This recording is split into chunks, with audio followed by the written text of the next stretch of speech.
Hello out there. We're on the air. Missed the comment this morning. Whoops. That's okay. It is Monday morning. Remembrance Day here in Canada. Good morning, everybody. I'm just getting a few things set up here. I need the rescue dogs. There we go. Okay, ZStream is updated. I don't know what the heck's going on here. We got Arnie. Hi, Arnie. Hi, Arnie. Everyone's here by the looks of it. Everyone is here. Arnie's out here. See you, bud. Okay, well, I don't know, something feels off here. We're back in the saddle here. As you can see, as you can tell, it is also November here officially. Oh my God. And it is Remembrance Day. So today we're going to start the show with a comment from Bitcoin Buddha, the winner of 88 sats this morning, also known as Spaceman. What the heck's going on here? Something's off. Oh, there we go. That's a little bit better. Bitcoin Buddha says, thank you to all the veterans who served. America itself is proof of your work. Thank you to the Canadian ones as well. I was going to skip the show today because, I don't know, some people get weird about Remembrance Day, and I don't blame them. I think that we've kind of gotten away from it in the last couple decades for sure, since I was in elementary school. But I figured, you know what? I think that the veterans, the men and women who served in our militaries, our great militaries, I think they would want a show. If they were around, if they were around during Bitcoin, they more than anybody else would understand the importance of separating the money from the government, from the state, taking away their ability to print money. Because we know that all wars were funded by the ability to print money. So I wanted to do a show today. I feel like whether people think it's appropriate or not, I don't really give a shit. I think it is. So that's all that matters. It is Monday. It is November the 11th, 2024. And this is the Daily Bitcoin Journey. The Daily Bitcoin Journey has been growing. But just like we started, the show is actionable and logical discussion for Bitcoiners and for future Bitcoiners. We had a really good week last week, and I was in Regina. We did 3 straight shows. I think it was 2.5 hours, almost 2 hours, and then 2 hours and 15 minutes of pretty much just no agenda. And the funny thing about last week that I noticed in the comments yesterday, I don't know what's going on with my eyes, something itchy eye disease today. But somebody in the comment was like, I just did a clip. I posted a clip from something, and somebody in the comments was like, we can tell you're reading from a script because your eyes keep going in the same spot. And I was like, okay, I forget what I commented back, but I was like, you know what? First of all, go fuck yourself. Second of all, if you don't like the video, then just find a different one to watch. You don't have to sit here and bitch about it. And also, I'm reading, yes, my eyes keep going to the same spot of the screen because that's where the comments are. We do a live show every day. The comments are right there. And then I said, and who cares if I was? Like 99% of people on YouTube, they read from a script or they've rehearsed something or whatever it is. Like, who cares? So reverse shout out to the creep who was following my eyes and trying to tell me that I was reading from a script the whole show. I don't know. What do you do? So we got Spaceman, we got Duncan over in Zapstream, and we got Sunshine. I saw somebody in the chat today said, where's Letha? I was wondering the same. I was wondering the same. I haven't seen Letha, but you know what? At the same time, people go on holidays. People take breaks from the internet. People, but I mean, that just goes to show how good of a presence Letha has when people miss her in the live chat for the show every morning. So let me send Spaceman some sats here to get the show started, and then we'll carry on with our day. Bodie's over in Sunshine. No, and Bodie's over in Zapstream as well. I got to put this on NOSTR still. Oh my God, we're scrambling here, folks. I went and sat down at like 8:10 or something at the computer this morning, and went to go start everything up just like I always do, and realized that my camera and microphone were still packed up. So, Sunshine, Spaceman, how can I zap this to you? Let me find you on NOSTR quickly. Okay. Holy, I just hit 3 apps that were not NOSTR. We're scrambling right now, folks. Spaceman. What's your name on NOSTR, Spaceman? Okay. We're going to have to wait. I'm going to zap him right here. Won't be able to show up on the screen here, but Spaceman's we'll give him a bonus, 121 today. 121 sats to keep the show moving. You're welcome, everybody. There you go. Spaceman has been zapped. Alrighty. We got Bodie over in both chats as well. Bodie also zapped 1,000 sats to honor our veterans. Thanks, Bodie. You know what I was going to do today? I kind of ran out of time and time and space, you might say. But I was gonna do a zap raiser, a zap goal for veterans today. And I was gonna wait till 2025 and then cash it out, send it to our local Legion here. But I was like, I don't know. I forgot about it for one till now. But at the same time, I feel like a year would go by and I would just forget that it was there even. So I wish we could have done that. But we got for the dogs today anyways, for the rescue dogs, for the guys like Arnie out there who need a home. Okay. Buck 52,000. Aloha. You in Hawaii? Big Daddy Energy 101. You got to pump it up. There's the comment about Letha. Letha, where are you? I saw Letha was on NOSTR last night, so she's still alive.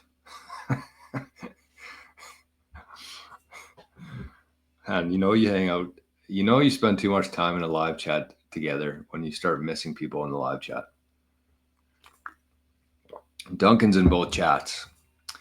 Alien Johnson, this is where I screwed up my comment this morning. Goof, I said, instead of good morning. Alien Johnson's in the chat, pumped to 89K this week. I mean, who knows? Let's start with that right now. Let's start with the metrics for today. Let me send this email first to myself with a few things to talk about. There's lots to talk about today. Might be a longer show. I have to be done at 10, which is an hour and a half. So, and I kind of want to eat some breakfast. What was I doing here? Metrics. Mempool first, then the metrics. Oh, the difficulty's going down. Interesting. That means people are unplugging. People have given up on Bitcoin. Okay, we got currently sitting at block height 869,850. 9 sats per VByte if you're transacting on layer 1. Via BTC was the last winner. Foundry before that. Foundry cleaning up the Bitcoins. And it looks like we are behind, 6 blocks behind right now, which kind of, is probably a good thing for it to cool down a little bit, because the last couple difficulty adjustments were upwards, I think 4%, then 6%. So that's a lot. And who knows, we might just be falling behind a little bit. 6 blocks, that's nothing. So the next difficulty adjustment is in 7 days approximately. Well, let's get to the fun one, the metrics today. We missed the metrics last week, and it was a big week to miss. Because look at this. Let me show you a few comparatives here before we get into the metrics. Last time we did metrics was on November the 5th, and the price of Bitcoin was 68,000. Today, November the 11th, block height 869,847. The current price of Bitcoin, 82,168 US dollars.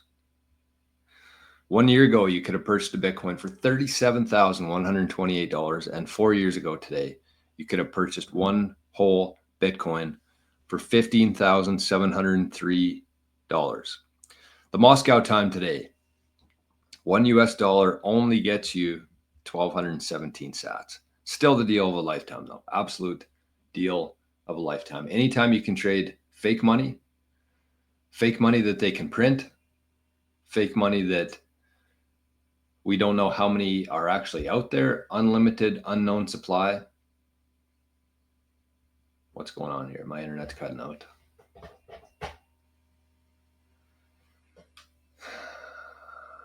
Did we stop? I don't know. Come on, baby. Come on. Are we going here? I don't know. Okay, we got. I don't know. It's not showing up on mine at all. So hopefully we're even live. Imagine 11 minutes in and we're not even live. Okay, I think we're good. Moscow rich today. If you want to be Moscow rich in the US of A, you need 1 million sats at least. That's the goal for everybody. 1 million sats, 0.01 of a Bitcoin. And that's going to cost you 821 US dollars. The price in Canada, look at this. Oh my God. 114,139 Canadian dollars. That's nuts.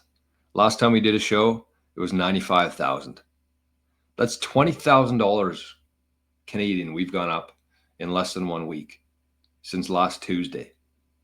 $20,000. If you had one Bitcoin, you have $20,000 more purchasing power in 6 days. And as this title of today's show suggests, it's only just begun. And we're going to talk about that a little bit today. Moose Jaw time. Oh, that's last week's. Moose Jaw time. Look at this, 874. 1 Canadian dollar gets you 874 sats. Wow. And if you want to be Moose Jaw rich here in Canada, you got to spend 1,144 Canadian dollars. Get you 1 million sats. That's nuts. That's nuts. There's no other way to say it. Let me put a little goal on the super chats today. We're going to buy some Bitcoin. Super chat's been kind of hot lately, and I guess it makes sense. It's kind of Adam Curry's logic and his theory that unless you ask, nobody's going to give you anything. And so the last couple of days, I've been putting a super chat goal on here, 5, and I think we've got 1 every day. So I kind of understand and agree with what Adam's saying there. You have to ask. I don't ask enough on the show probably, but that's all right. That's all right. We got 50 people in the chat right now, and we got 20 likes. Where's Rick? Where's Rick? Look at this comment. Jay. Oh my God.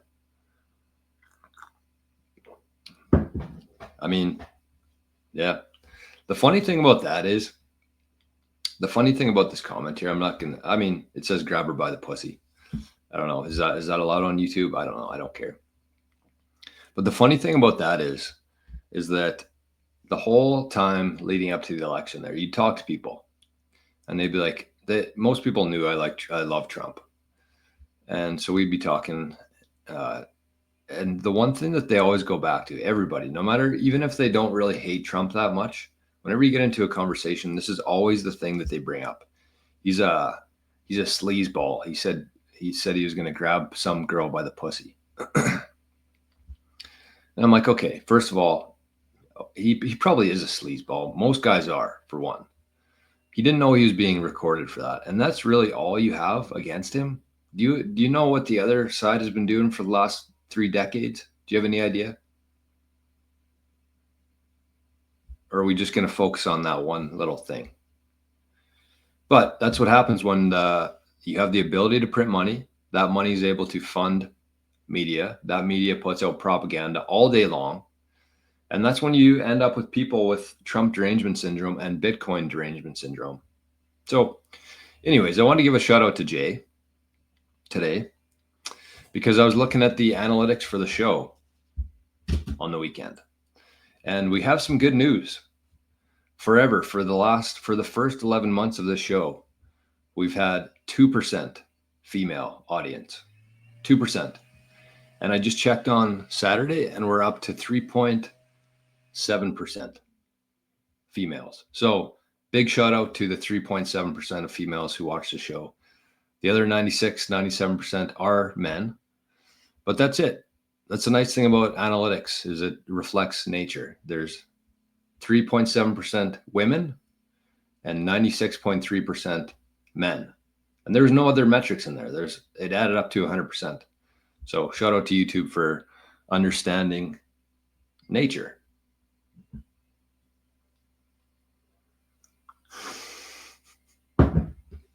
But for real, shout out to the ladies who watch the show. I heard Odell and Marty talking about it on Rabbit Hole Recap. They thought that they had the biggest audience of women within Bitcoin with a male host. And I don't know, I think 3.7 might actually give them a run. I'd be interested. I might post that today and see what Odell thinks to see what their numbers are at. So shout out to the ladies here. We got Timber Crasher, one of our Bitcoin journeymen in the chat this morning. One of our favorite Bitcoin journeymen. Jason, good morning. And that's supposed to be a poppy, I believe. I was going to wear a poppy, but I thought it was kind of weird to put it on a sweater. I don't know. Okay, how are we looking here? Okay, well, we got 55 watching now, 31 likes. It's not it's pretty irrelevant, to be honest with you, but I just feel like you're here watching for free. It's pretty much the least that you could do, as Bodhi says, and it's fun. Makes you feel good, gives you some good karma for the day. Mats, look at this. That's a great name. One of my favorite hockey players growing up was named Mats. Mats Sundin. I'm thinking Mats might be a Swede. Michael Saylor on Joe Rogan is not priced in. What do you think?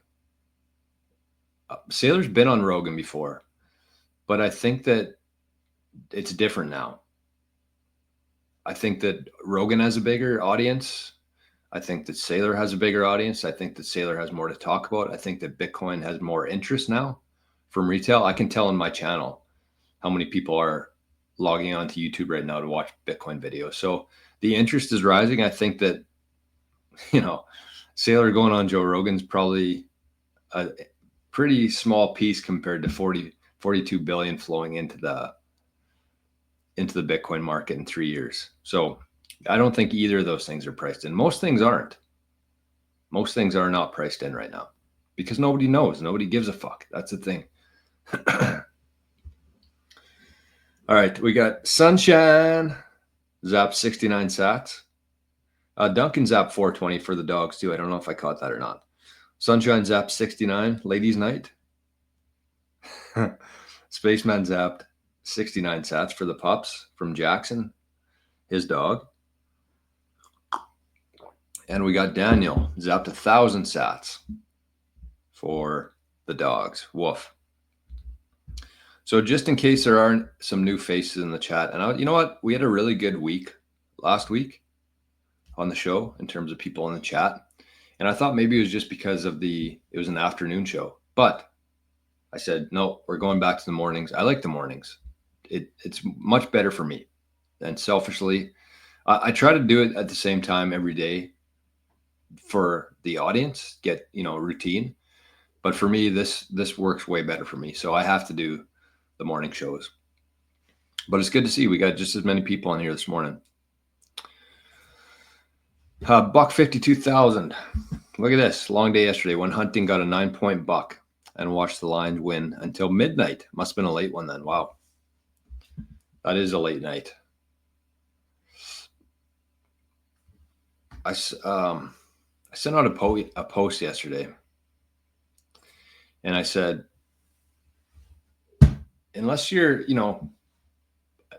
most people don't realize where we are right now. And I said, if this is your first Bitcoin cycle, in other words, if you've never been through a bull run before, if this is your first time, there are no Sunday football days. There are no holidays. There's no, vacations. There's no conferences. There's no block clocks. There's nothing like that. If this is your first time in Bitcoin and you're trying to get as many sats as you can, you should be working your ass off. If you understand Bitcoin, if you know where we're going, and you probably don't have as much as you want to, you shouldn't be watching Netflix. You shouldn't be watching NFL Sundays. You should be working at whatever earns you money. And if that's a job that's not open on Sunday night, then start your own business and start making some money here. Because we're never going to have this again, ever. Nobody will. For the rest of history, probably. So if this is your first bull run, if this is your second bull run, you should be doing absolutely everything that you can right now to earn fiat and turn it into Bitcoin, or earn Bitcoin. Get onto NOSTR and start helping people on there and start earning Bitcoin. And I got to say sorry to a few people. Last week I was talking about NOSTR and a few other things, and I said, shoot me an email. I'll send you some info on NOSTR. I said that a couple times about a couple different things, and I haven't got back to anybody yet, just because it was a wild week. We were traveling, got home on Saturday, and then kind of I worked a little bit yesterday, but I'll catch up. Just give me some time. Joey, good morning. Hey, there's Rick. There's a good idea. Smash the like for the veterans. Amen to that.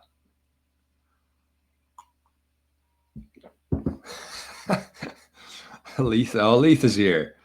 Thank God.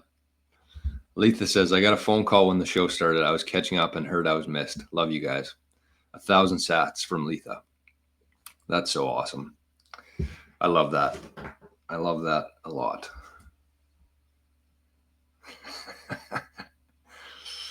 Okay, let me just share this to NOSTR, let people know we're live. And I usually do it on Twitter too, but fuck Twitter. We got bigger things to worry about than Twitter this morning. Okay, shared. We got LVO. Good morning, LVO. I haven't seen you for a while. Alien Johnson says, this seems too good to be true. Feel like something happens to Trump. I mean, well, actually, you know what? We're not even going to talk about that. We're not going to put it out into the universe. It's okay. It's okay for things to be good. I think that's one of the unfortunate things that this society, this fiat system has created, is that nobody has any hope for anything or anyone anymore. And it's sad. But I really want you to understand something here. I want you to understand that within every single organization in the world, there are good people there. Organizations are just made up of people. That's it. And within every organization, there's probably going to be a couple bad apples in there, bad actors who don't want the best for their coworkers. But I feel like most people are good. Most people want the same kind of things. And within every organization, including governments, including banks, there are good people, including even the 3-letter agencies. There are good people. And I was thinking about this with Bitcoin the other day, and I need to wrap my head around it a little bit more, I think, before I talk about it on here. But there are good people in every organization. So it's okay to be hopeful. It's okay for things to be good. That's how it should be. I know we've been stomped on for 100 fucking years here, but that's how life is supposed to be. Good. It's a miracle that you're even here, for one. But, we weren't born to work 40 hours a week. We weren't born to pay 25, 30, 35, 55% tax to the government. I was listening to a Howard Lutnick interview with Pomp. Really good interview. I listened to it twice. I highly recommend everybody who watches this show go listen to that interview with Pomp and Howard Lutnick. It'll change your perspective on a lot of different things, including energy, Bitcoin, and a few other things too. But he talked about, they were saying he pays 55% income tax. So he doesn't start working for himself until mid-July every year. The first 6.5 months are for the government. That's not how it's supposed to be. I don't care how much money you have. So, things are supposed to be good. And we should be talking like that. We should be bringing that into existence, in my opinion.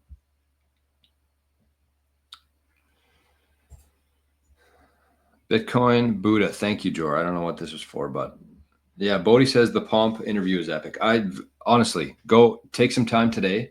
If you're off, if you're not working today, it's about 2 hours long, but very much worth it. Very much worth it. I'll give you a bit of a teaser into the interview. Lutnick had a business. Cantor Fitzgerald still owns it, but they had, I think, the top 5 floors of or close to at the top, anyways, of the World Trade Center. And he had like 900 employees, I think, working in New York at the time. A lot of his friends, family working for him. And he had, I think, over 600 people die that day, 9/11. 600 people of his friends, of his family. So it was, the last part of the interview was pretty emotional, pretty sad, but very much worth a listen.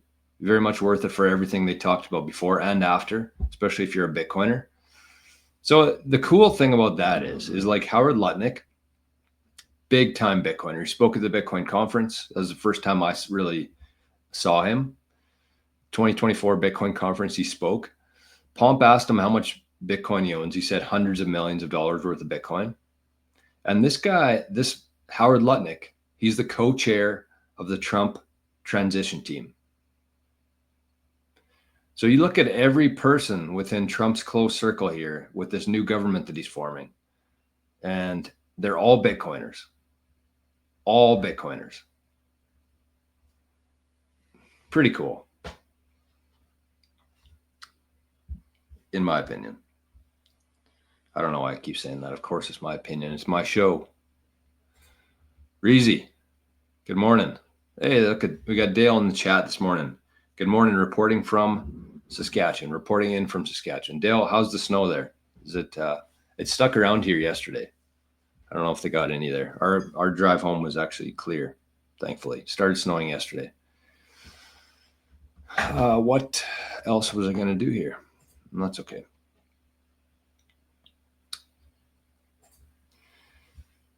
Jin Singh.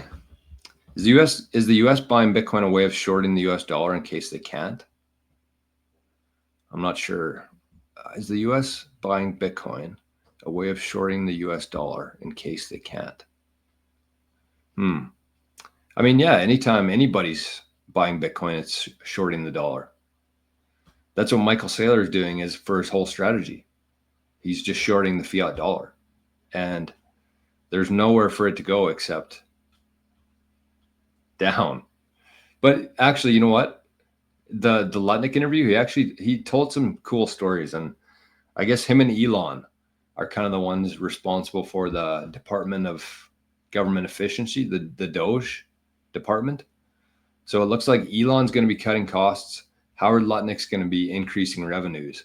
So they plan to start at least balancing the budget.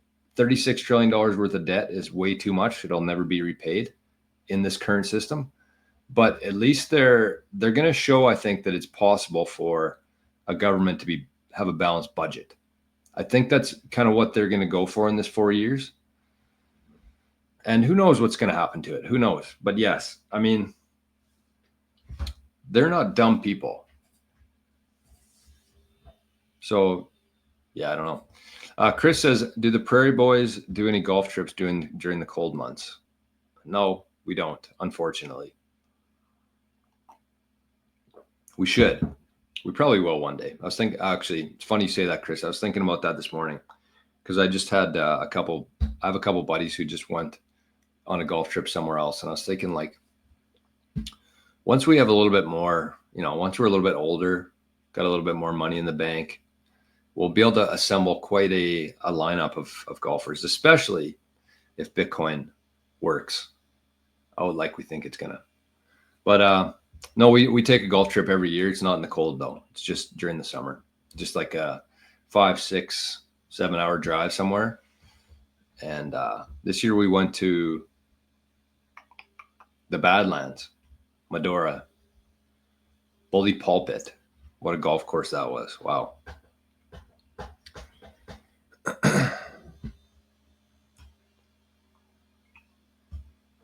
All right.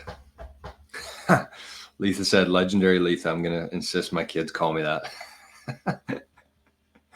Oh, shit. Riders took one on the chin this weekend. Yeah, the Bombers won. I don't know if there's any CFL. Even people might not even know what CFL is around the world, but that's our football. Look at this comment. Jory, you're the man. Love you, brother. Thank you. Thank you. Rob, any advice for someone seeking custody options in Canada similar to Unchained? I know self-custody is the best solution, but what if I don't trust myself? Rob, I don't know if this is the Rob that I have been talking with at all, but yes, there is. And you're looking at him. We're not quite like Unchained. We do a couple different things, but in my opinion, I think it's better for the client what we do. We're a fraction of the cost. Ours is geographically dispersed. And yes, there's an inheritance part of that too.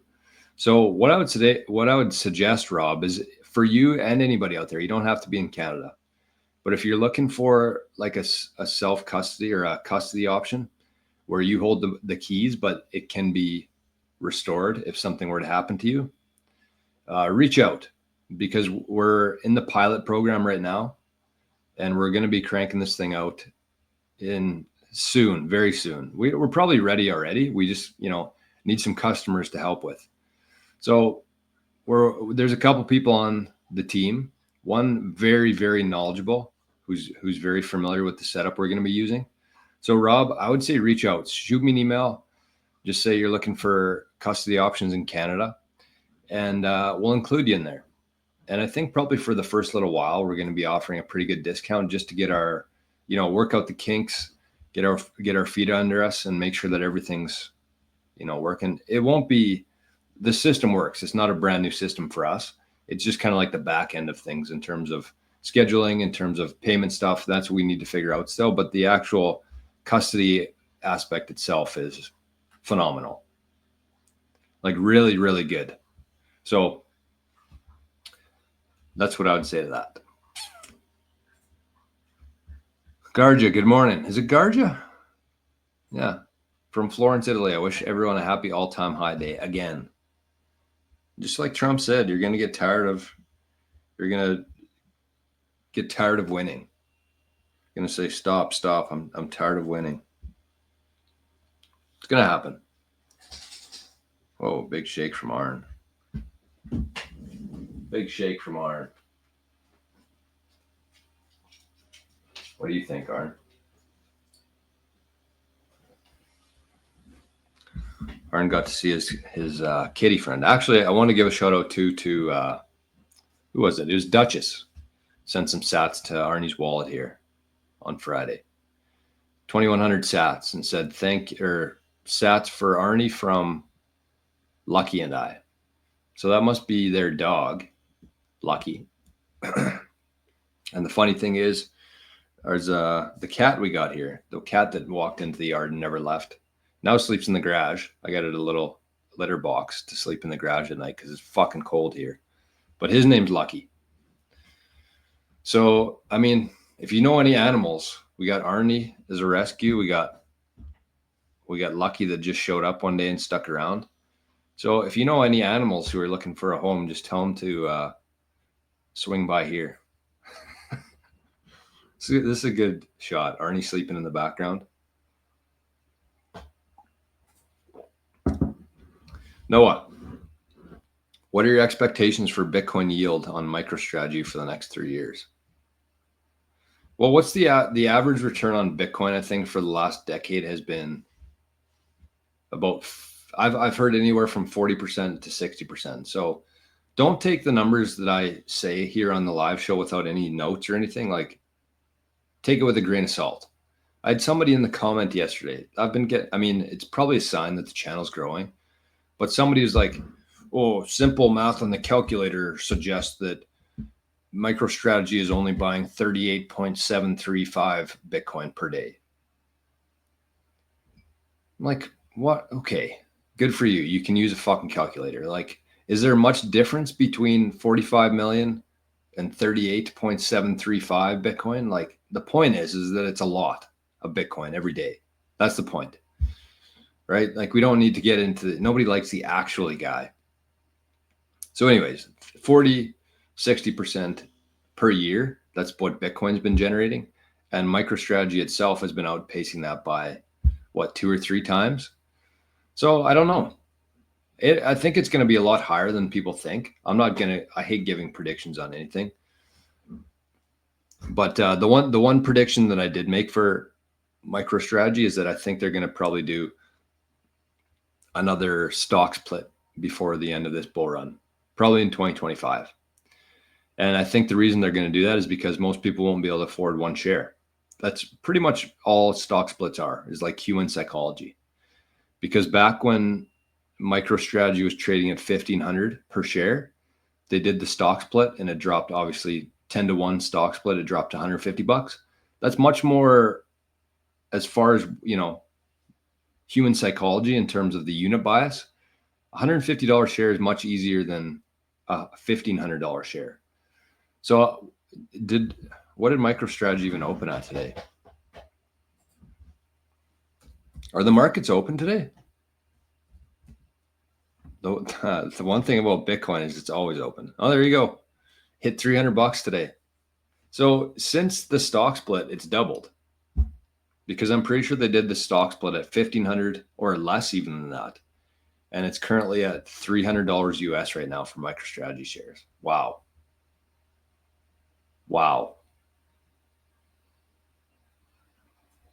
I posted a video. It's from like an older live, but I posted it because I was talking about MicroStrategy. And I was talking about, buying MicroStrategy for, it's under $200, I said at the time. And somebody in the comments yesterday, I spent some time cleaning up the comments, replying to some yesterday. But somebody asked, where are you getting MicroStrategy shares for less than $200?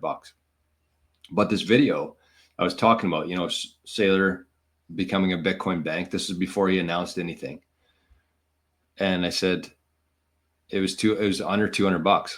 And I said, this is an older clip. I just wanted to bring it up to, because it's still very relevant. So it's $300 today. And so let's say that Bitcoin, this is the crazy thing. Let's get to this right now. I sent about 4 or 5 memes here. So we got some memes to watch today, or to look at. We got some videos to watch. How are we doing for time? Okay, we're good.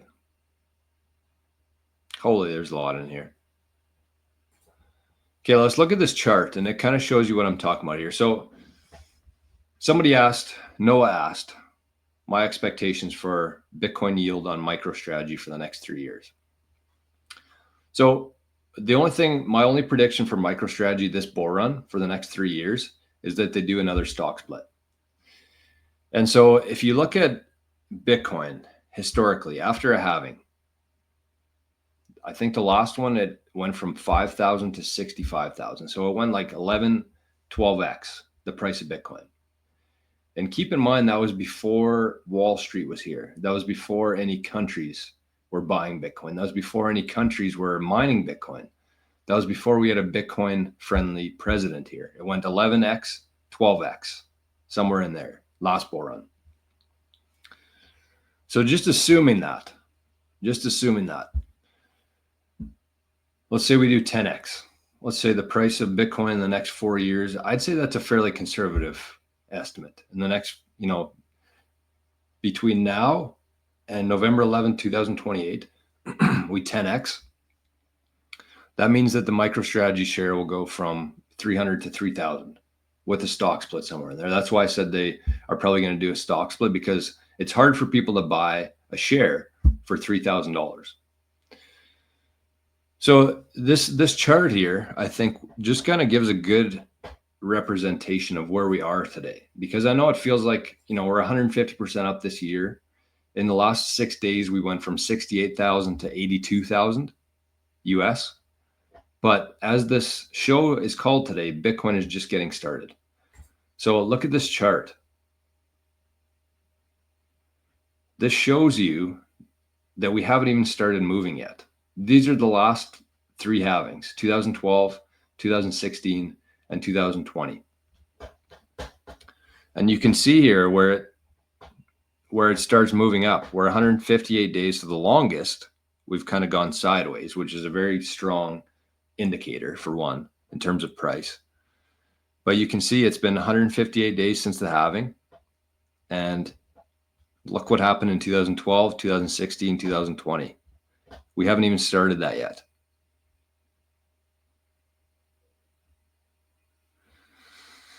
So this stretches out to be, I think this would have been about November 2021.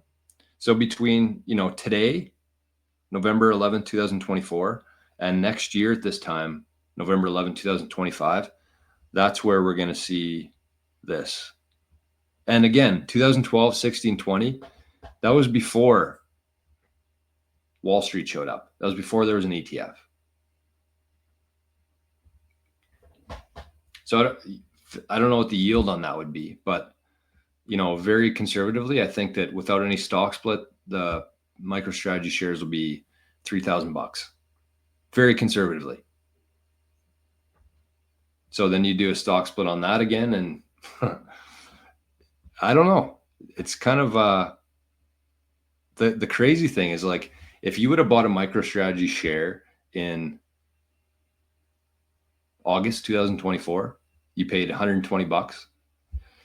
So you had that, let's say you had 5 shares, $120. They do a stock split. All of a sudden you got 50 shares of MicroStrategy. And so obviously the price went down to what it should be based on the stock split, but then it keeps going up. And then in maybe 2 years from now, a year and a half from now, they do another stock split. So all of a sudden you have 500 shares now in MicroStrategy. Like that path for a lot is very possible for a lot of people, and it's nuts. So I don't think that we've even come close to missing the boat on MicroStrategy, but keep in mind here that it's gonna crash just like Bitcoin will, and it probably won't crash to Bitcoin levels, but it's still gonna go down. Nothing ever goes straight up.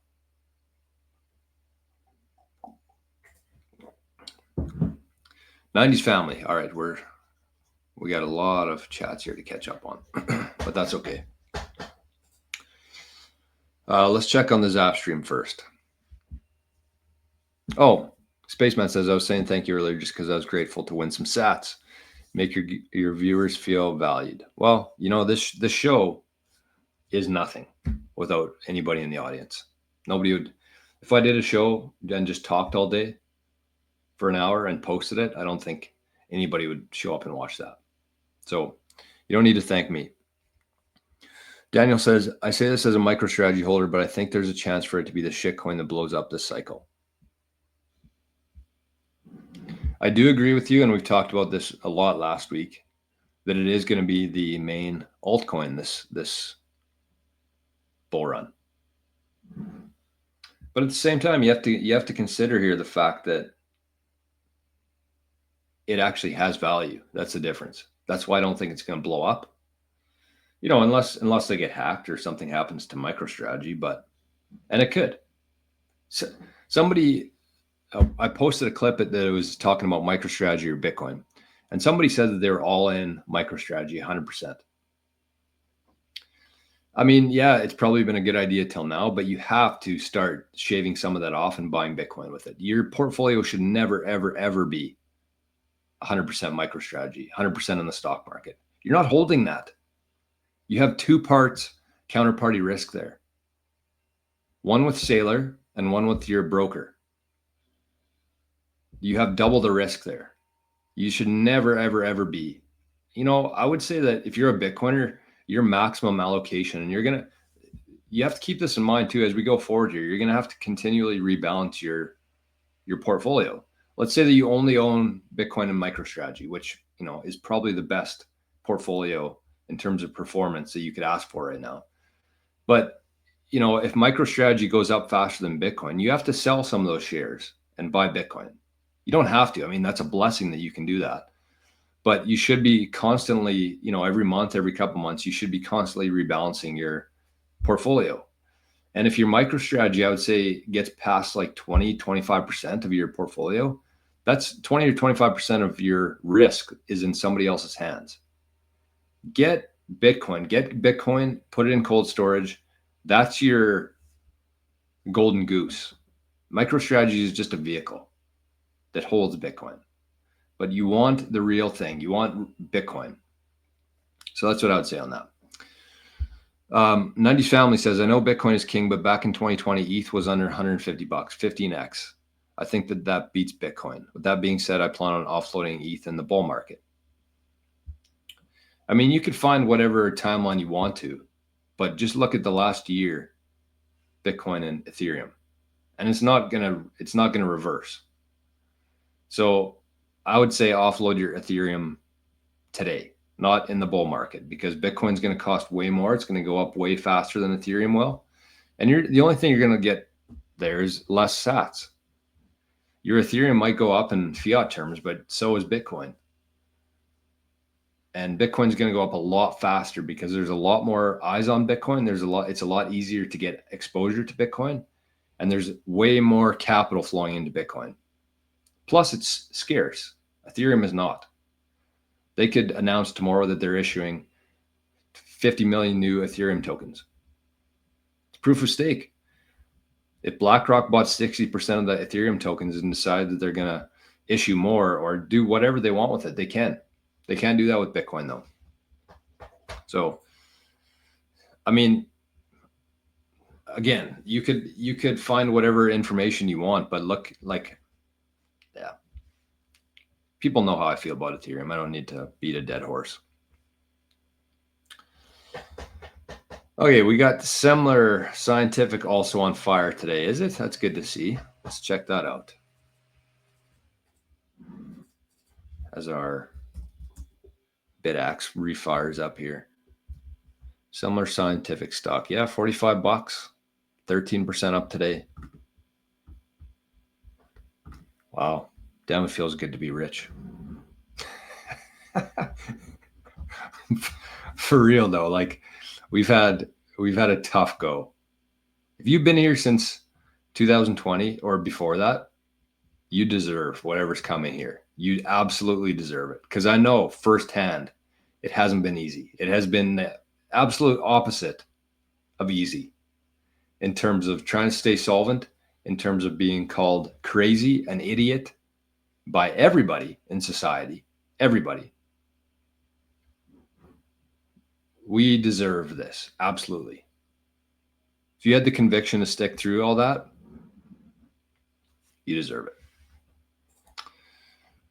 Dietary Car, good morning. May the best blockchain win. Yes, and so far the market has decided that best blockchain, the longest chain, is Bitcoin. And that's not going to change for a very long time. Garja says, today I'm listening here on YouTube, but I am all about NOSTR. Please switch as soon as possible. The protocol is great. And Jor, a great guy. Look at this.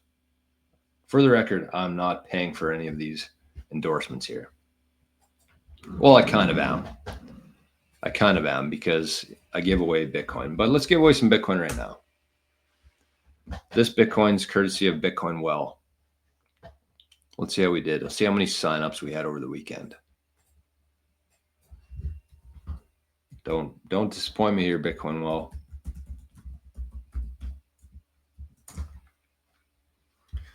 But the one thing we've been talking about it with exchanges, and maybe I'll talk about this as we bring things up. We had a couple. But the one thing you want to keep in mind here for exchanges, especially heading into a market like this, and I'm speaking from experience here, because as a Bitcoiner, I mean, it's very easy to say, yes, we're going to buy Bitcoin. We're going to hold on to that Bitcoin forever. But the reality is, for most people, they have, including myself, Like I have a couple different things that I want to buy with my Bitcoin. I want to spend some Bitcoin that I've been putting off for years now, buying. An example of that would be a new set of irons. I've had my Nike irons. They don't even make golf clubs anymore. I've had my irons for the last 15 years probably. And I was going to buy some back in 2021, 2022, and last year. And I was like, you know what? I'm just going to buy Bitcoin instead. And I'm going to earmark this fund, this wallet, irons. And whenever Bitcoin gets high enough that I can spend these sats and buy a new set, I'm going to do that. So the point here is that I'm sure there are people who are out there who are going to spend a bit of Bitcoin when the price goes up. So the one thing I've noticed is you want to make sure that you have an option. You never want to have a single point of failure. So whatever exchange you've been using in Canada and the US, make sure you have at least 3. That's what I would suggest, because every time the price is either going way up or way down, that's when some exchanges will go down for maintenance. So the last thing you want is to be like, okay, Bitcoin went from 60,000, it's running up. It just went up $15,000 in an hour, and I want to sell some of it. You log onto your exchange, you go to sell, and it says, sorry, unfortunately, something went wrong here. We're down for maintenance. We're undergoing maintenance. So you can't sell it when you want to. Or maybe MicroStrategy gets hacked and the price goes from 80,000 down to 20,000. And you want to buy some because you've been waiting for years to be able to buy some cheap sats. You've had money sitting on the sidelines for this forever. You log into your exchange. Sorry, you caught us with our pants down. That's what they say. Down for maintenance. So if you only have one exchange set up, you only use one, you're fucked if that happens, when that happens. So what I would suggest is just set up like 3 minimum, get yourself familiar with it, buy a little Bitcoin, learn the process, look at the functionality. Bitcoin Well, in my opinion, is second to none. So make sure that Bitcoin Well is part of that lineup. Unless you already have 3 other ones. But if you do, I don't think there's 3 better than Bitcoin Well. So let's give away some Bitcoin here. What do you think, Arn? Should we? Okay. Oh, let's go to wishing well. We ready? So get your phones out. You got to go to your Lightning wallet. You got to press send. And someone in this chat today is going to win minimum 500 sats. Ready? Set. Go.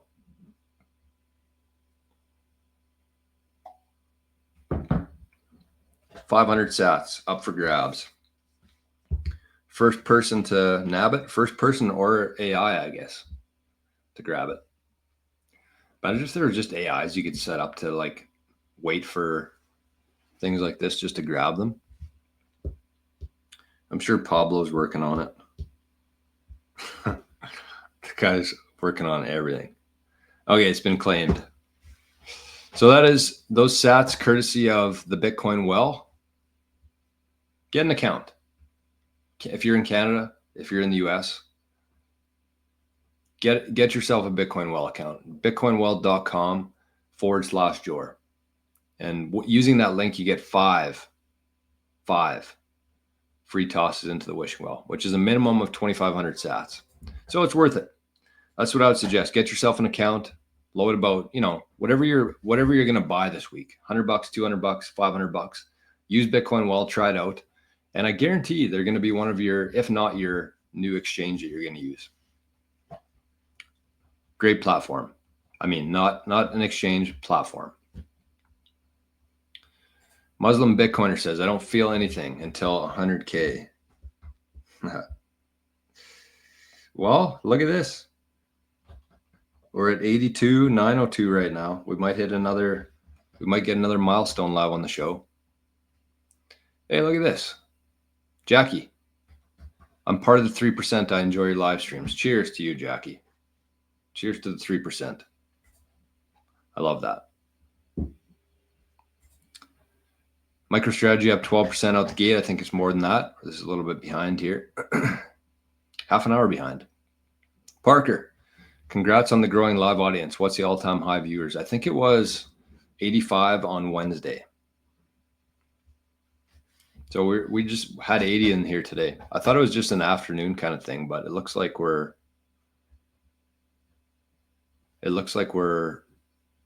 this might be a new thing. Kind of expected it though. It seems like analytics followed the price of Bitcoin, and there's going to be a lot of new people watching, but I know that there's no new Bitcoiners in ZapStream. That's for sure. Okay, what do we got here? I'm going to check on ZapStream. My Path to Fire. Sorry, I missed some zaps here. My Path to Fire zapped 100 sats when 88K. Yeah, we could have a party, I think, when it's 88K. It might happen. You know what? When is our 1 year anniversary here? Sunday. Damn. Maybe we'll do a Sunday show. The 1 year anniversary Sunday show. I might do that. And maybe it'll be at 88K at that time too. That'd be poetic. All right. What else do we have here? Sorry, I'm seeing some notes and stuff in here. Oh, 83 just broke. Look at that. 83K Bitcoin. Should I do my post here live on the show? I think so. I think we have to. So for, I think since like 50K on NOSTR, every time we go up $1,000, I put the new price and then a whole bunch of lightning. And then I put this video here. I'll show it. It probably won't hurt my YouTube today if I show this on here. And I mean, who cares if it does? Fuck YouTube. Just kidding, YouTube. I don't mean that. You've been sending some people my way finally. Or there's just a lot of people looking into Bitcoin. But we're going to post this live on the show. We just hit 83K. For the last 3 or 4 shows, we've hit a new all-time high on the show. So maybe we should just do like a 24/7 live stream. Just keep hitting all-time highs.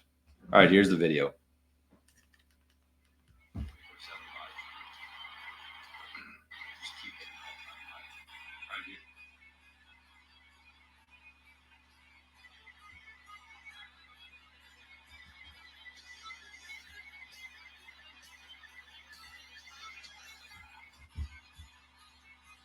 Legendary. So that's the clip that we post every time there's a new $1,000 milestone on there. So we got 83K. Look at that. Okay.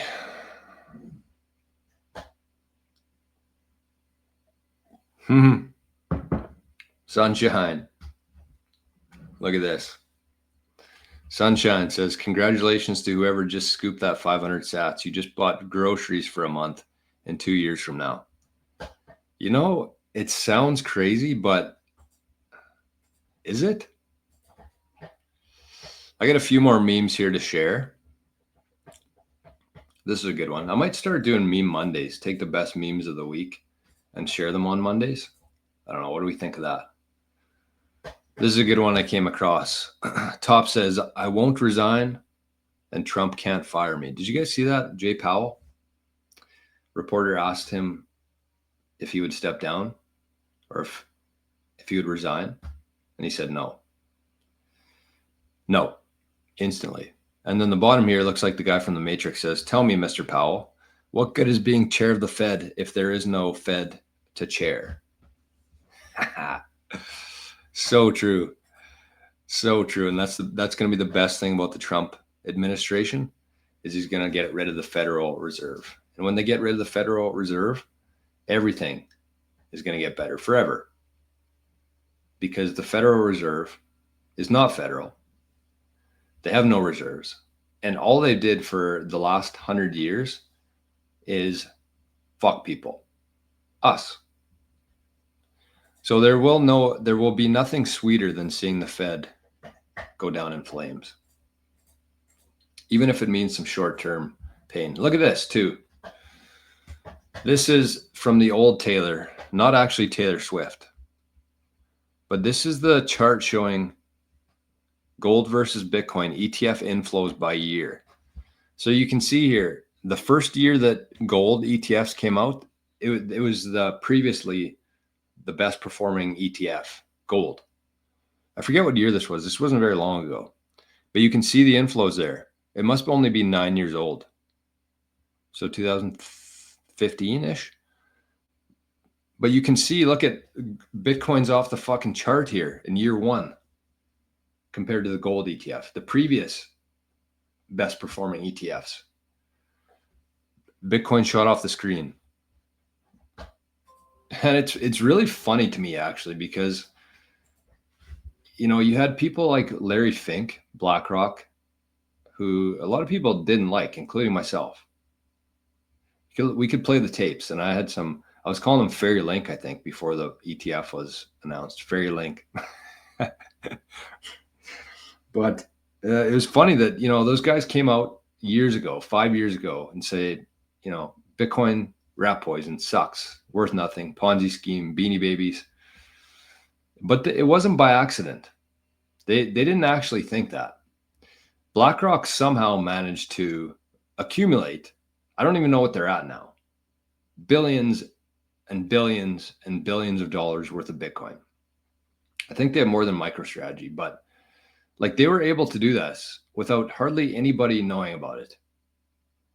And that's like the crazy thing about Bitcoin is, like, you know, the reason why most people are ignoring it, the reason why most people haven't got into Bitcoin yet is because they've been told that it's bad by the people who are now buying more than anybody else. So what a trick they pulled off there. They're like, this thing sucks, nobody's going to buy it. And then all of a sudden, boom. Oh, you know what? We like this thing. We're going to buy 1% of it. Sorry, we were wrong. You guys can buy it for 50 times the price now. Whatever's left, you can have some of that. I don't know how they did it. I really don't know how they did it. And it makes you wonder too, because it's like back in 2021 when we were at $69,000 and everybody's calling for $100,000, and then FTX blew up, and you have to wonder if there was some behind the scenes stuff there. And I know that there was, but kind of my theory on it is, like, I don't think the BlackRock was ready for that to happen yet, because there was no ETF at that time when Bitcoin was running up and everybody was excited. They needed something to take everybody's attention and eyes away from Bitcoin, because they didn't have any yet. There was no ETF. BlackRock owned 0 Bitcoin, but they slammed it down and they took everybody's attention away from it for a couple of years. But many people didn't sell their Bitcoin, and thankfully didn't sell the Bitcoin. But what a magic trick they pulled off. So I don't know if that's a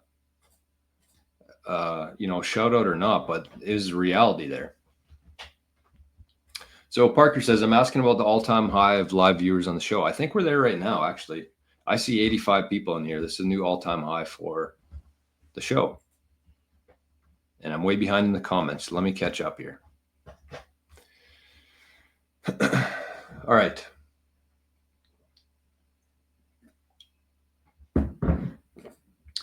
Let's watch this video here, because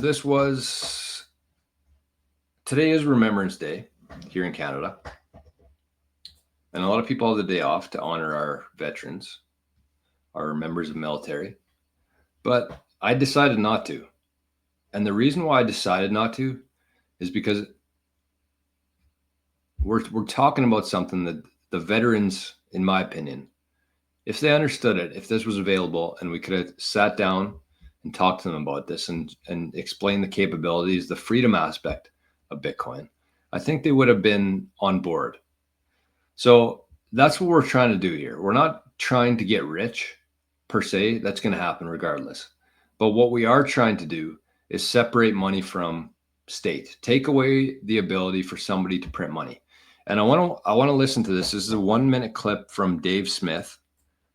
This was at Bitcoin 2024, I believe. But he's talking about the power of money and how money has been the main funder of wars. So let's listen to this. The more you learn about money and government control of money, you realize that that is the whole game, and that every evil thing that government does is only because they control the money supply. I mean, just think about, like, okay, we fought a catastrophic 20-year war in Afghanistan that literally killed hundreds of thousands of people, cost trillions of dollars, and thousands of our bravest young boys died, and then tens of thousands committed suicide in the wake of the war, right? Well, just like imagine if they couldn't print the money for that war. Imagine if they had to tax the American people every month for the war in Afghanistan. You think that thing would have lasted 20 years? No way. You'd been lucky to get it through a year before the people would have demanded a result. What are you doing here? I mean, just imagine trying to do the lockdowns of 2020 if they couldn't just print trillions of dollars and pass them out. The people wouldn't have taken it. They would have been like, no, we're going back to work. We're not doing this. It's only because they control the money that they can get away with tyranny. The more you learn about money and government control of money, you realize that that is the whole game, and that every evil thing that government does is only because they control the money supply. I mean,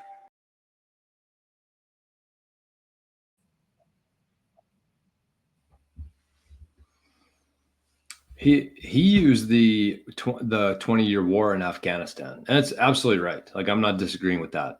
Like, that's the most recent example we've had, the one that we can relate to most, I think, in terms of funding 20-year war with debt.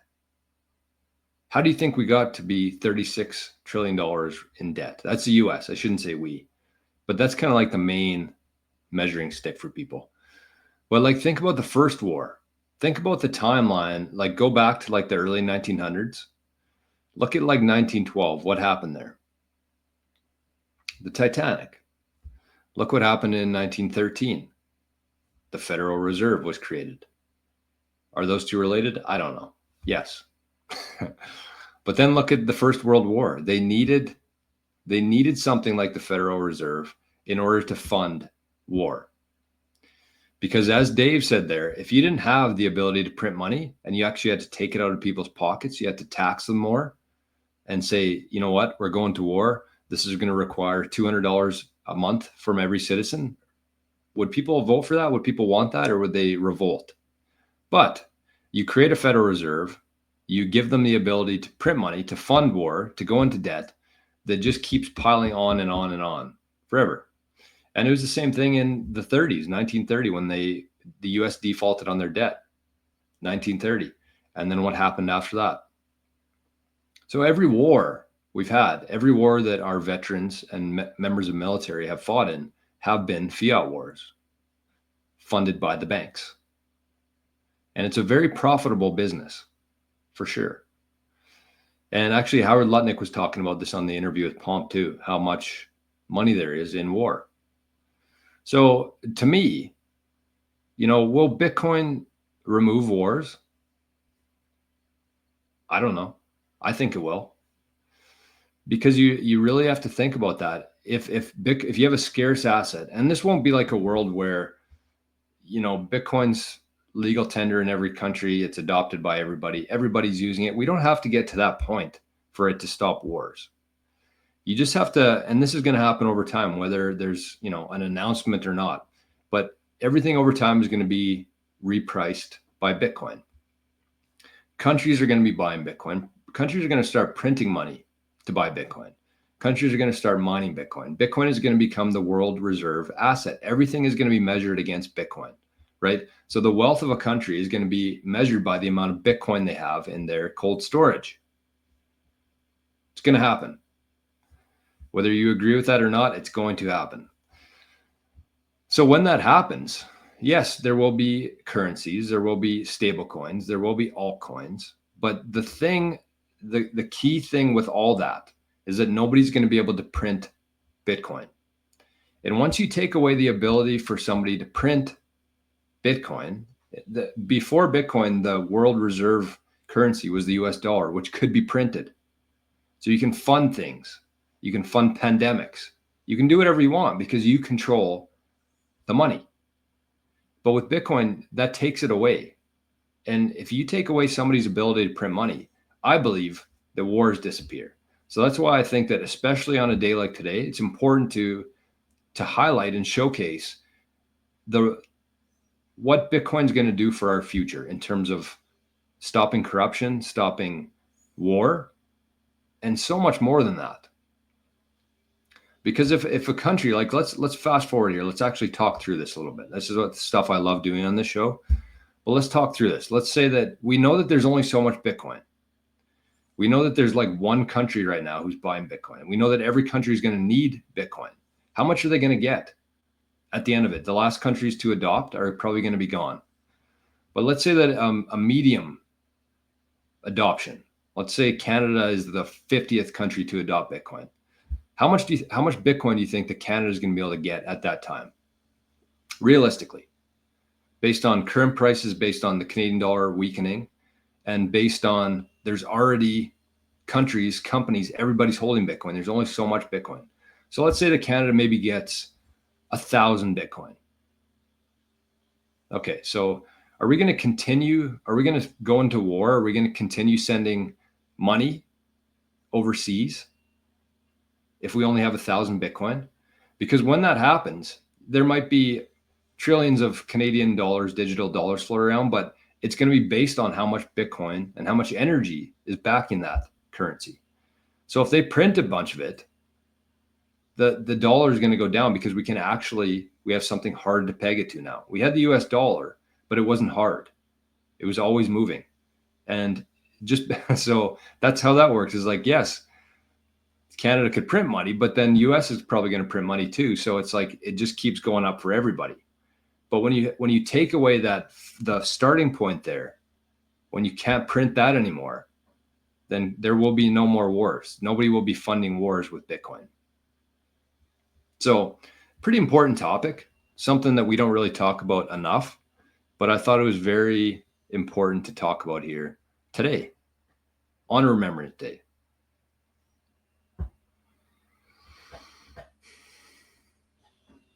Okay, what do we got here? We got lots of action happening.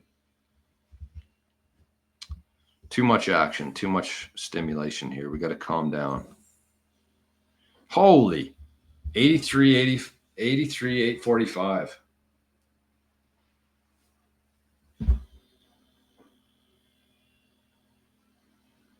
Look at that. Look at that. I posted this too. It's like, let's look at the max. Like, look at this. Let's just take 1 second here and think about this. Imagine, hold on. This is a shitty view, but imagine looking at this chart. Imagine looking at this chart and saying, nah. 1 Bitcoin in the US of A now costs $83,845. I think that most people don't really fully appreciate that. Like, the cost of a home 30 years ago, the average cost was like maybe what, $100,000? And all of a sudden, and it's only going to go more and more and more. Like, we're in the first fucking inning here, or less than that. But just like, imagine looking at that chart. This asset didn't exist 16 years ago. All of a sudden, it's overtaken pretty much every other asset. It outperformed gold ETF by like 1 million. The biggest institutions on earth are buying it. Countries are starting to buy it. Countries are starting to mine it. Everything is digital. This is the currency for that digital world. And people are still just like, you know what? I'm going to keep going to my job. I'm going to keep earning fiat. I'm going to keep working 60 hours a week by getting further and further behind. I don't need Bitcoin. Fuck them. It's like, at some point here, we're going to cross a line where nobody can ignore this asset anymore. And we might be there now. We might be there now. All right, I see Plunger over there. I don't know why everybody's sharing NPubs. Oh, Bodhi said, by the way, post your NPub. There you go. If you're on NOSTR, now would be a good time to move over to Zapped.stream and put your NPub in there so people can find you. I'm going to take some of these, actually. Although I follow Bodhi, I follow Letha, I follow Spaceman. But I love that. And ZapStream's I got to top up my balance here. ZapStream is very good for that kind of stuff. You can share links. There's way more functionality in ZapStream. In a perfect world, all 81 people would be watching the show in ZapStream right now. All right, 8th. No, what the heck is that? Okay, I got to top this baby up. Hold on. Okay. Well, what do we got here? 9:30. We probably got about 15 more minutes. I'm going to get through some comments here, and then I'm going to show you a couple of videos. Sorry, these are almost an hour behind. I very much apologize for this, but it's becoming impossible for me to keep up. Should we just turn the show into just like a everyday? I mean, it kind of is already. I usually try to have some highlights here, but Noah says, what do you think about Bitcoin miners and could they outperform Bitcoin or MicroStrategy? No. Bitcoin miners, if you have any Bitcoin mining stock, I would say sell it yesterday. Bitcoin miners or Ethereum, sell it yesterday. They might do well. They might also fail. And somebody asked me about HUD 8, I think, over the weekend. Same thing. The mining industry is almost impossible. The biggest miner last bull run was Core Scientific. 2021 or 2022, they went bankrupt. The biggest miner, they had the most hash power, I believe, or up there anyways, and they went bankrupt. It's the toughest industry to be in. It doesn't make any sense to me that anybody would own a mining share. I really think that in like a decade or 2 decades out, like these big mining companies like Core Scientific, HUD 8, Riot, I don't think that they're going to exist to the same scale anyways, or there will be 500 more companies just like them. The only reason Bitcoin miners have been so popular in terms of like stock market is because it was the only way that people could have exposure to Bitcoin before the ETFs, before MicroStrategy. It's a horrible investment. It might go up over time. I think every company associated with Bitcoin will go up, but it's not going to go up at the same rate as Bitcoin or MicroStrategy. And there's a very high chance that they're not around in 5 years from now. Yahim, thank you for your service to every veteran out there. Amen to that. Look at this, Ryan. This is what everybody should be doing right now, in my opinion. I had a bank savings account for my kids. I've used 100% of their fiat money into Bitcoin. I'll hold it for them for 20 years. That's the new like life insurance fund. That's the new health insurance fund. That's the new, in Canada here, it's called the RESP, which is the Registered Education Savings Plan, I think, RESP. Nobody's going to do that anymore. It's fucking robbery. It's a joke. Just put money, whatever you have for your kids, if it's $100, $200, $1,000, buy Bitcoin, get yourself a cold wallet to hold it in because you're going to want to keep it for 20 years. And you want to make sure in 20 years you have that Bitcoin. So just put it in Bitcoin. Do the same for just like we have for Arnie. Hold on. Just like we have for Arnie.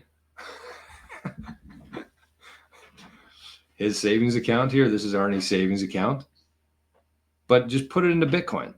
Get one for your dog, your cat, your kids, your roof. Just title it.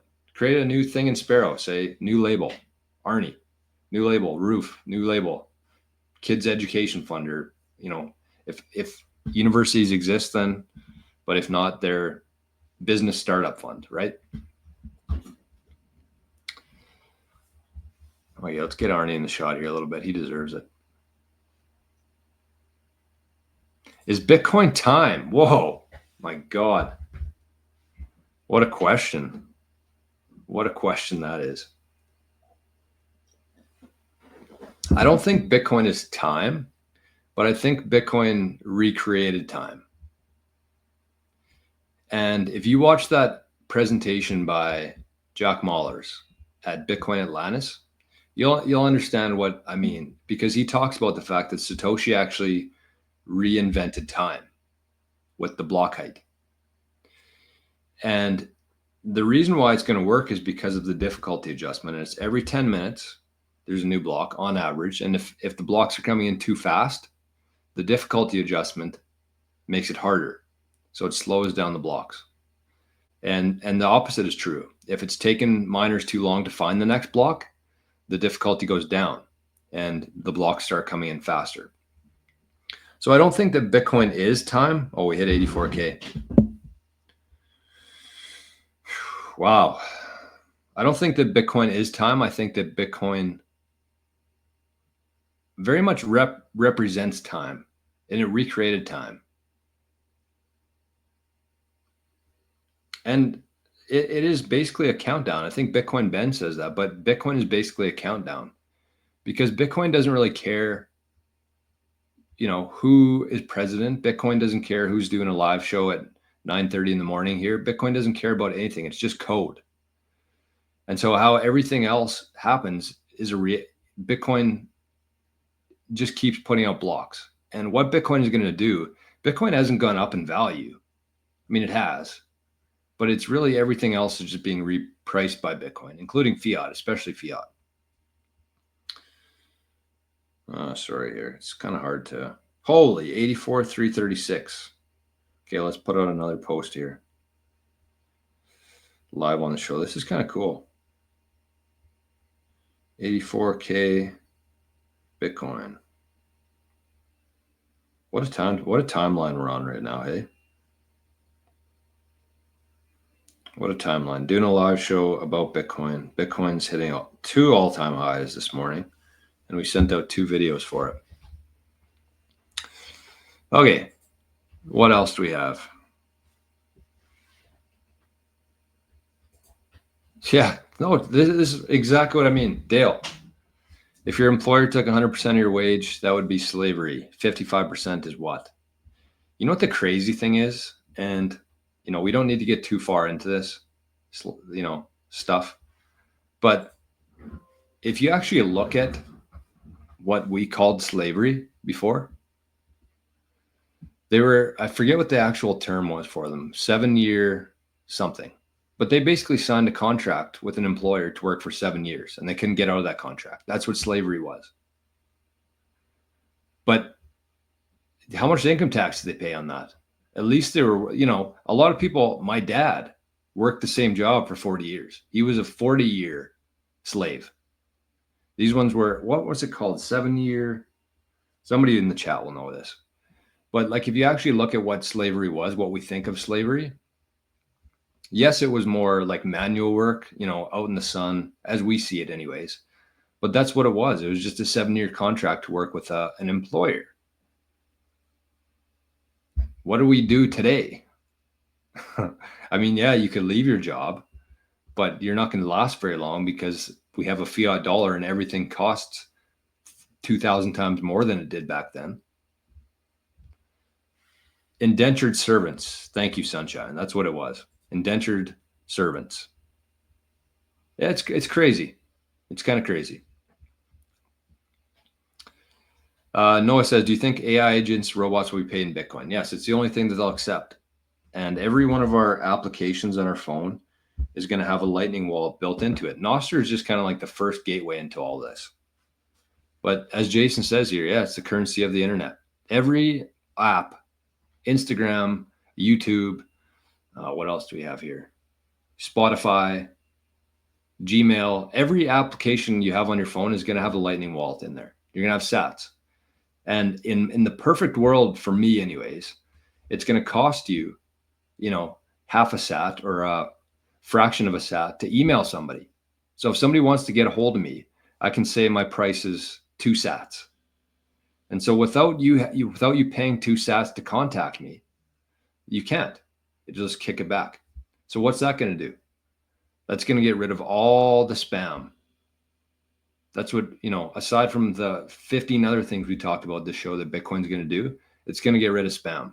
And if you want to send me a text, 1 sat. You want to call me, 10 sats, 100 sats, right? And of course, this is just for people who are outside of your contact list. Like, obviously, I'm not going to charge my mom 100 sats to call me. But you get the idea there. That's what it's going to do, is it's going to completely cut out spam. You want to make a post on this platform, you got to pay 1 sat. Or you want to mention me on NOSTR. So take my time, my notifications, 5 sats. It's going to be built into everything. It's going to be woven into everything. And I say like 100 sats. By the time that happens, it'll be like 1 microsat. Right? This is after everybody adopts it, and the price of Bitcoin is the price of sats are, $5 for 1 sat. Then oh man, we have such a good future.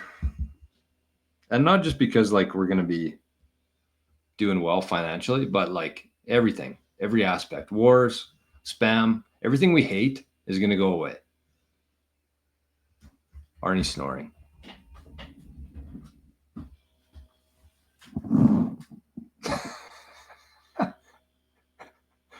That's kind of how I feel today, but one of us had to show up for work today. Look at this.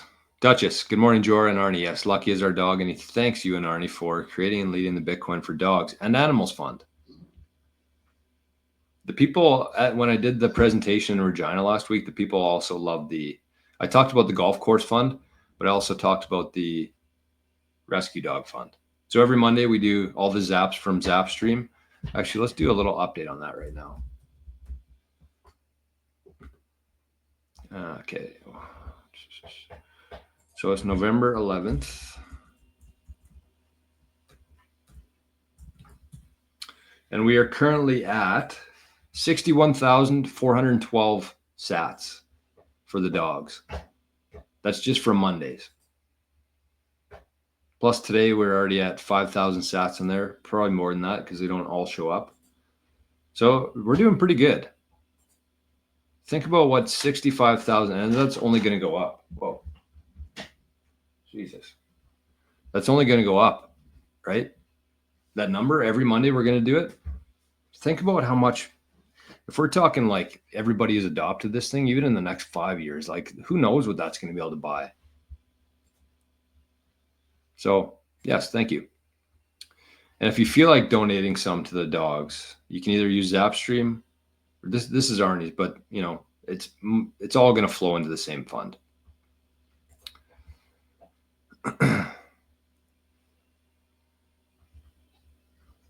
All right, what else we got here? Yeah, no doubt. How's that Ethereum ETF doing? What a joke that was. Everybody, all the Ethereum bros were so excited for that one. I would like to see, we looked at the gold ETF and the Bitcoin ETF. I would like to see the Ethereum ETF on that chart. Jeffrey, look at this. MicroStrategy you can hold in a tax wrapper, which is the incentive. Yes, absolutely. Here in Canada and in the US, you can hold MicroStrategy inside of, what is it called, Daniel? Health Savings Account, HSA or something. And in Canada here, it's called TFSA.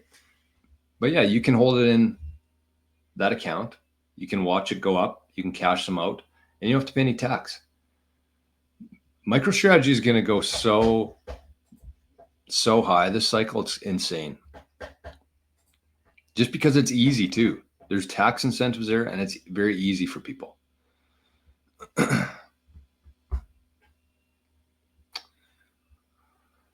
Hold on, we got Caleb here. Cannot believe Bitcoin is 82.5. Dreams come true. Well, you know what? This hasn't even started yet. It hasn't even started yet. And I'm going to show you why again. So this is the last 4 halving cycles and how far out we are right now. This is us right here. What are we missing? All that. That's what we're missing. That's where we haven't been yet. And, barring something crazy, I think it's going to be much steeper than that. All right. I want to watch a couple more videos here before we go. What was this? Okay. That's not what we want. Give me a minute. Give me a minute. Bitcoin. What's this? Hold on. I have like 10 videos here. I got to find the right ones. Oh, this. Let's watch this because I think we all saw the clip. I think everybody here saw the clip of Trump saying that they're going to pay off the debt with Bitcoin. But that's kind of the only part of that interview that I saw. But this interview here, there's this clip is an hour or a minute and 12 seconds of Trump talking about Bitcoin. I'd never seen this part of it before. And I was very fascinated by how he about it here. So let's listen to this. I want to talk about this, and then I want to talk about another guy who's working with Trump right now on his team. Some pretty good clips. So these last 10 minutes here are going to be clips. All right. Who knows? Maybe we'll pay off our $35 trillion, hand him a little crypto check, right? We'll hand him a little Bitcoin and wipe out our $35 trillion. But how do you want it to be more prominent in America? How will that work? Oh, it's going to work easily. It's already prominent. It's moving along. It's very loosely regulated. That's one of the reasons it's moving along.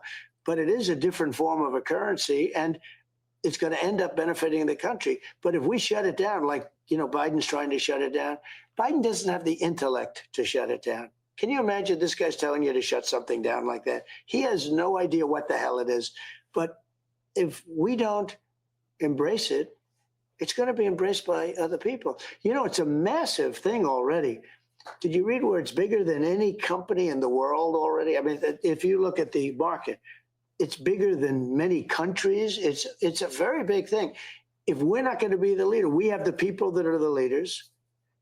I know some of them. They're very smart. And if we don't embrace it, other countries are going to embrace it. Other countries will anyway. But we can be the leader, and we might as well be the leader.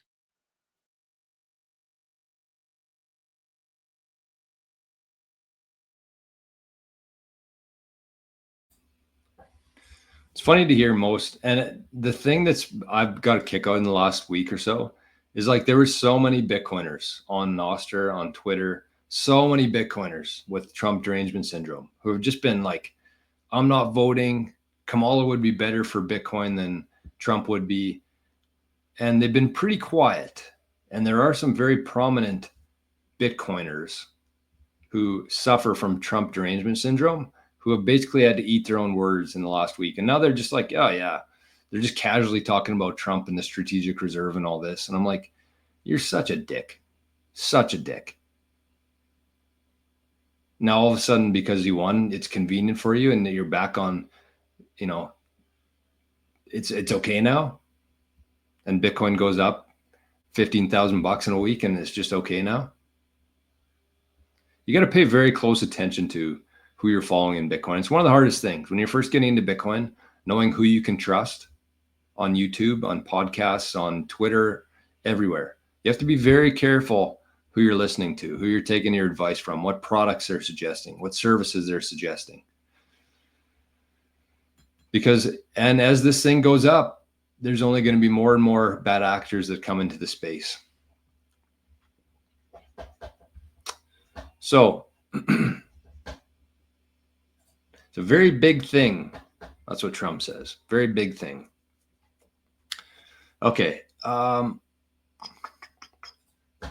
was this other one? I want to watch a couple of these videos. We got 3 of them, I think. Oh, by the way, Sailor bought more Bitcoin today. I forgot to mention that. MicroStrategy acquired an additional 27,200 Bitcoin for $2 billion. They now hold 279,420 Bitcoin, acquired at average 42,692 per Bitcoin. So Sailor, things are good for MicroStrategy. They're pretty much up 100% on their Bitcoin holdings. Their cost is 42,000 per Bitcoin. Wow. Okay, but that's not what I want to talk about. So this is, I thought that this was interesting. I watched one video this morning, and then another one popped up, and then another one popped up. And all three of these back to back, I want to share them. Because this is kind of how I foresee these next 4 years going. I think that the first time Trump was in office, there was a lot of stuff going on. He had a lot of people there who he didn't want around, but because of his donors, because how he funded himself to get into presidency, they had to be there. But this time he's going to get to choose. And they've been working on this for the last 3 months and beyond, but 3 months that they say. But this is Trump's new border czar, Tom Homan. This guy's the guy you want on your team. Let's watch a few clips here. I might not even say anything. I might just play 3 clips here back to back and see what you guys think about Tom. I got a message. As a guy who spent 34 years deporting illegal aliens, I got a message to the millions of illegal aliens that Joe Biden's releasing our country in violation of federal law. You better start packing now.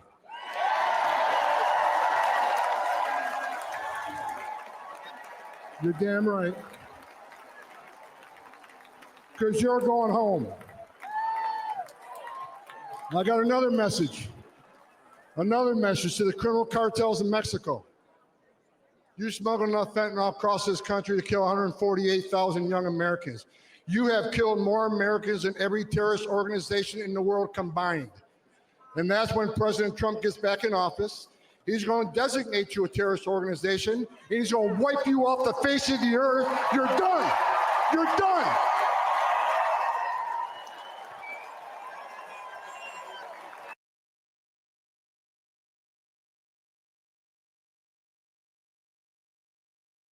An estimate that says it would cost $88 billion to deport 1 million people a year.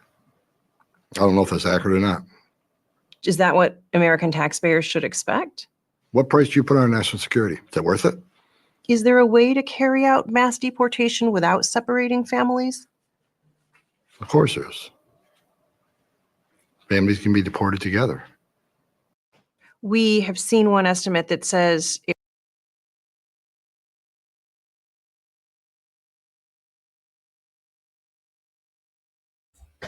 Oh yeah, this guy's an absolute legend. All right, this last one here with AOC. Before we watch this though, I just want to say, like, when you listen to AOC talk, like she embodies like the woke media bullshit that we've gone through the last 4 years. She just takes little wee things of anything and tries to like blow them out of proportion. So listen to this chat between Miss, oh, whatever the hell her name is, AOC. I don't even care what her name is, but listen to her and this guy, Tom, what was it? Tom Hogan? Hagen? I don't know. Hold on. Let's watch this. Oh, sorry. I had the wrong video loaded. Presented. The third included the option for family separation. This initiative would pursue prosecution of all amenable adults, including those presenting with a family unit.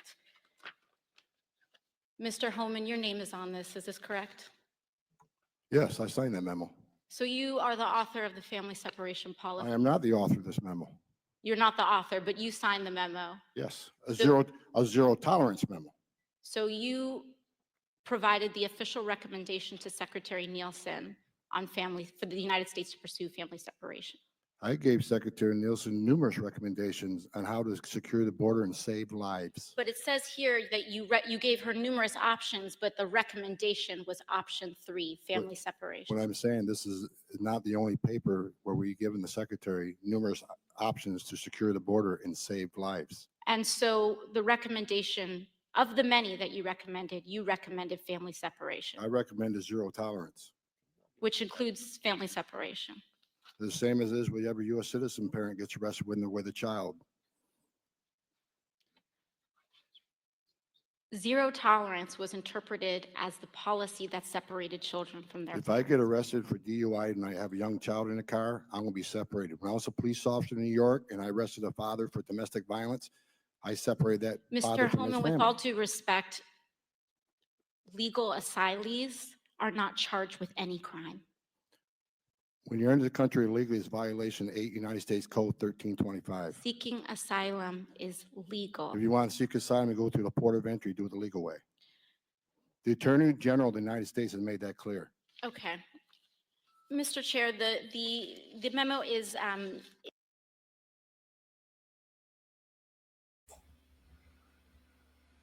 So sweet.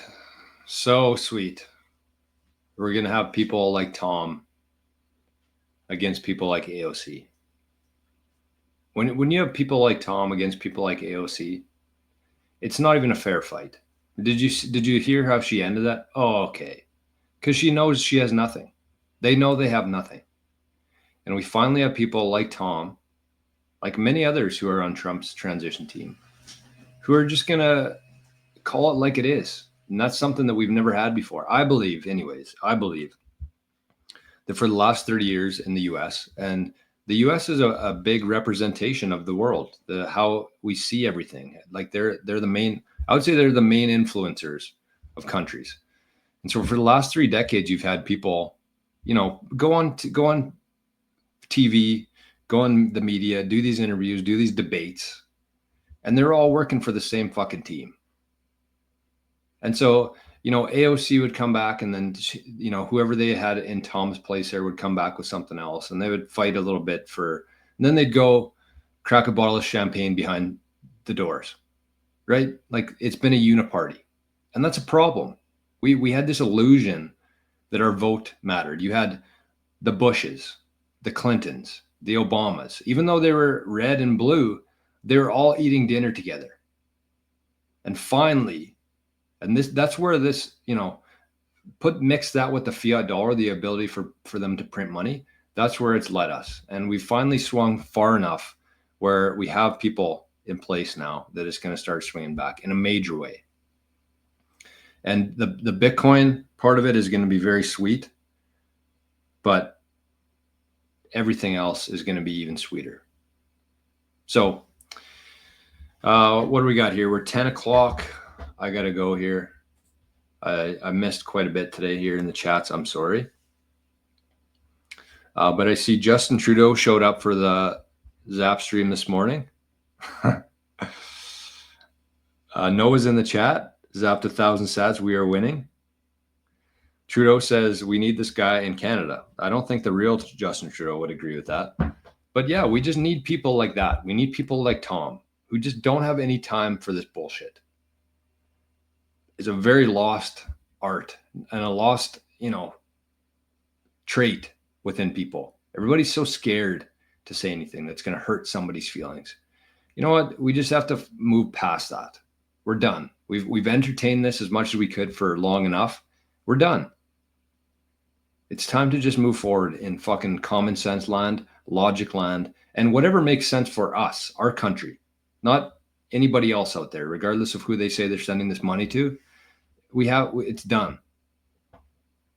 And I really hope that trickles down from the US to other countries as well. All right, let's buzz through a few questions here. I'm going to stay on for 5 more minutes. And we've been having some long shows lately. Timeline. Hey, Brennan's in the chat. Good morning, Brennan.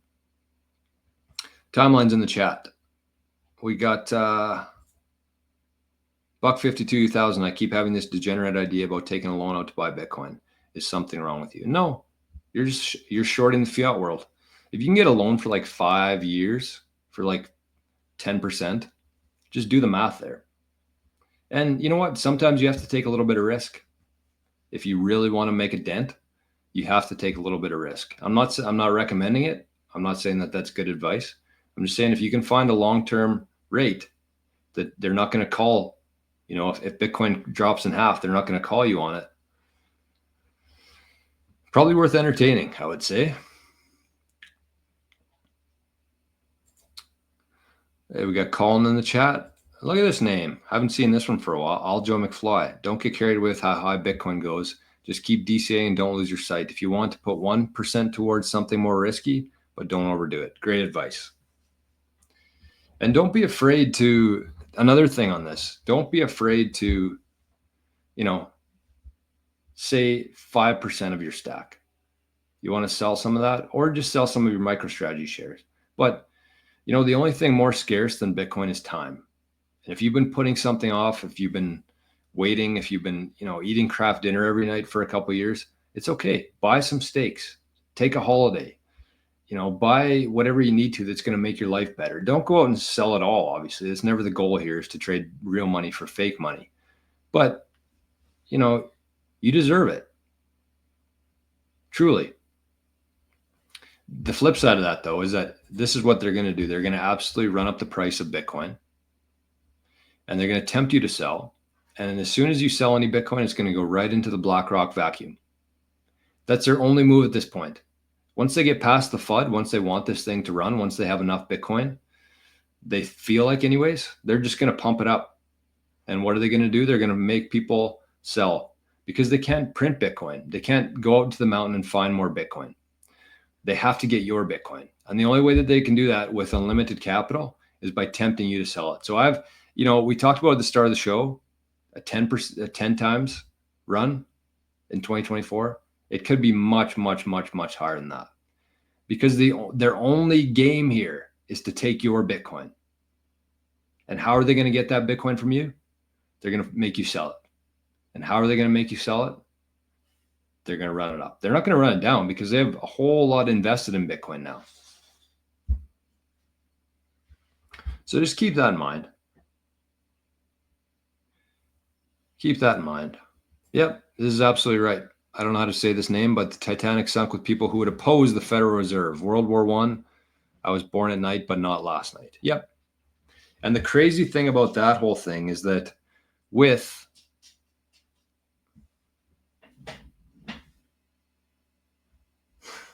he's got his vest on today. The crazy thing about that is like, I think that if you look at the Titanic movie, it came out when? 1997? When did the internet become mainstream?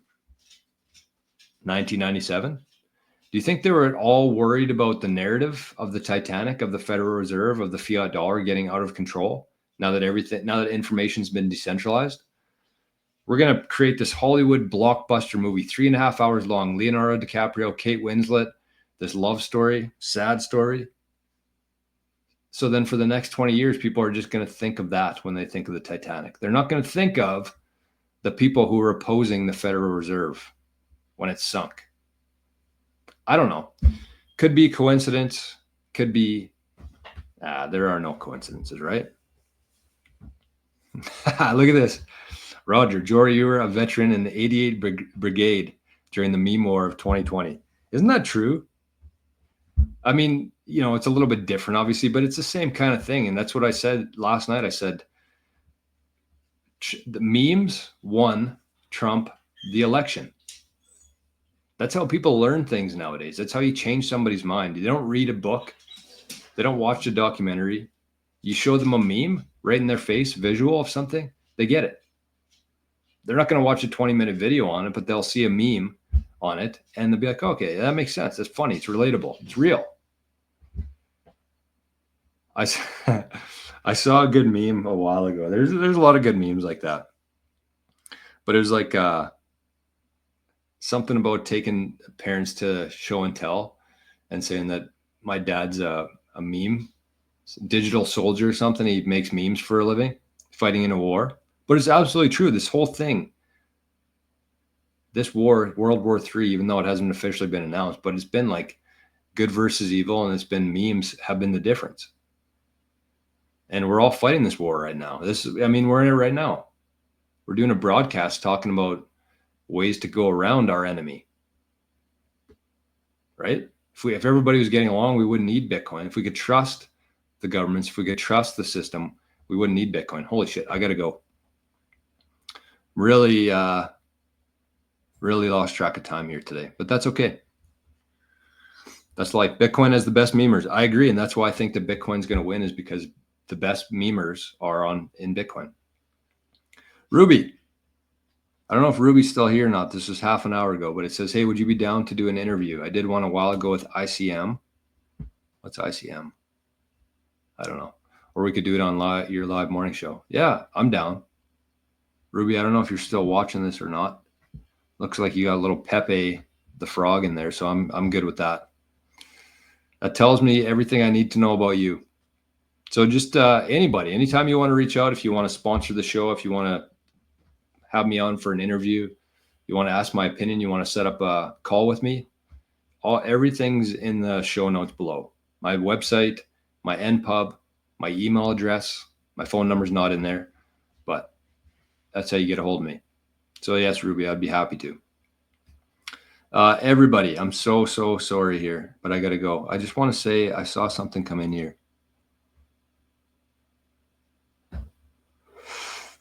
Holy, MicroStrategy 317. My God.